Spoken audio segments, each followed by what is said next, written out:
great turnout for the Democratic Party, and I'm so proud of Buddy Leach, our chairman, and our new executive director, Renee Laparoli, and I've worked with both of them for many, many years, and they're going to be a strong team to help us as we continue to expand and build the Democratic Party in Louisiana. Big Senate race this fall.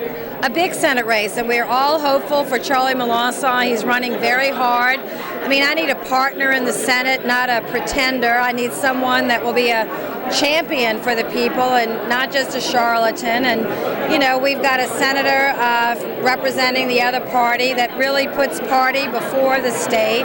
And I've always thought the best thing to do is to be a proud Democrat, but to always put the state first. And Charlie Melancon has shown that he's willing to do that time and time again. So I'm excited about Charlie's chances and think he's got a great opportunity. You see a big issue, oil moratorium. Give us the latest update on that. Well, you know, again, Congressman Melancon was a fabulous leader to get the House Democrats on the record against the moratorium. And now we have House Democrats as well as House Republicans. And now we're working on the Senate to get the Senate to give a strong vote against the moratorium. It's the wrong thing to do. The president should not have done it. The administration is wrong. They conducted no economic analysis. It's not making our environment safer. It's not making our national security stronger. It is actually moving in the opposite direction.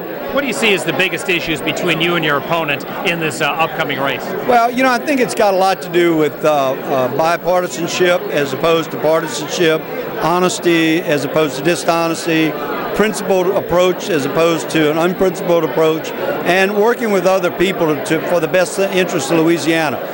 Being mainstream, that's where Louisiana's used to their politicians not being over to the far right or the far left. So I think it's just about me being a person that cares about Louisiana, puts Louisiana first, and the issues that affect Louisiana, and he doesn't. He lets his politics and his party line get in front of him on all that.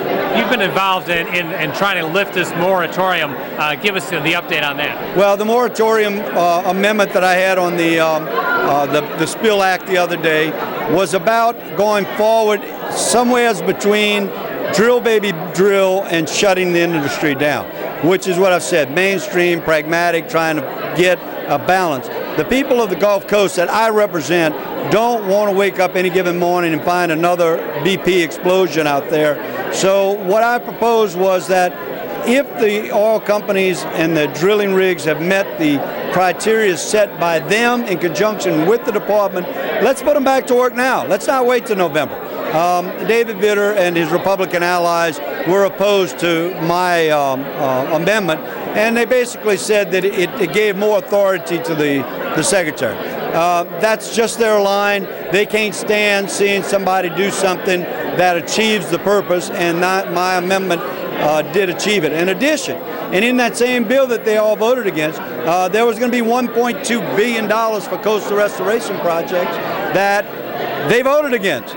Now, when the people of Louisiana find that David Vitter and the Republicans from Louisiana are voting against coastal restoration money, I think they're going to be very upset. I have been a Democrat, I will stay a Democrat, and Vic, I, like you, will die a Democrat.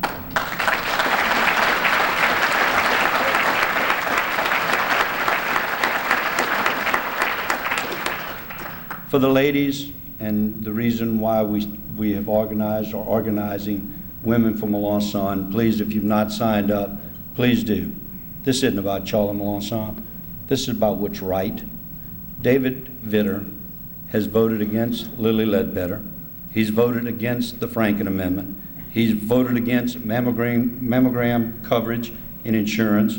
He's voted against every woman appointee put forth to the Senate in this administration.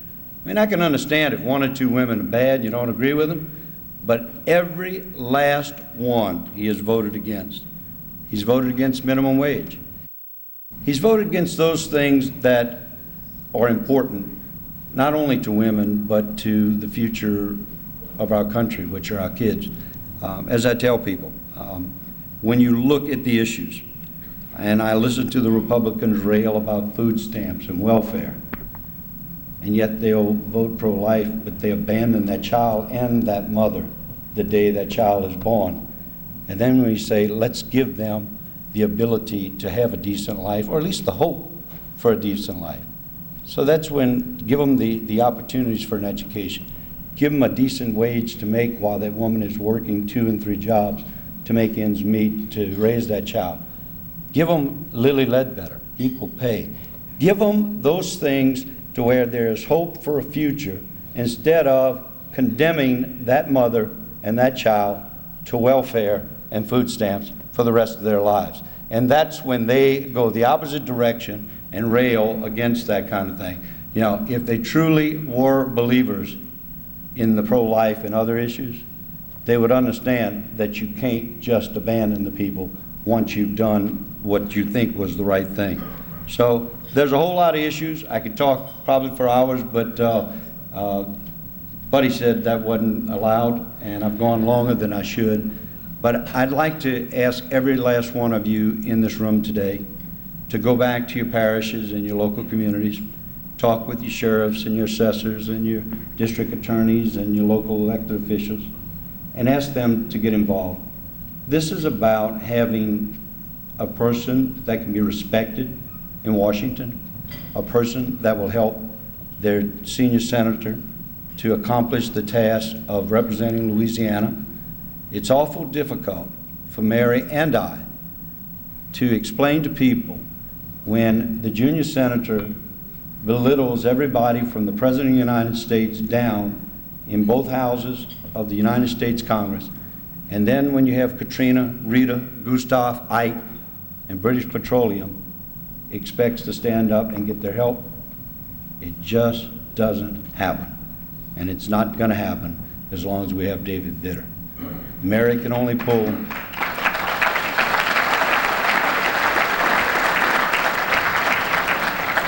Mary can only pull this cart so far and so long without having someone there to help her. So please go home tomorrow, talk to your friends, your neighbors, tell them there is a difference in the people that are running for this office, and tell them to send us back someone that will give us back the respect that we once held and that Louisiana held in high esteem in Washington, D.C. Thank y'all for letting me be with you tonight. Your support is greatly appreciated. God bless America and God bless Louisiana.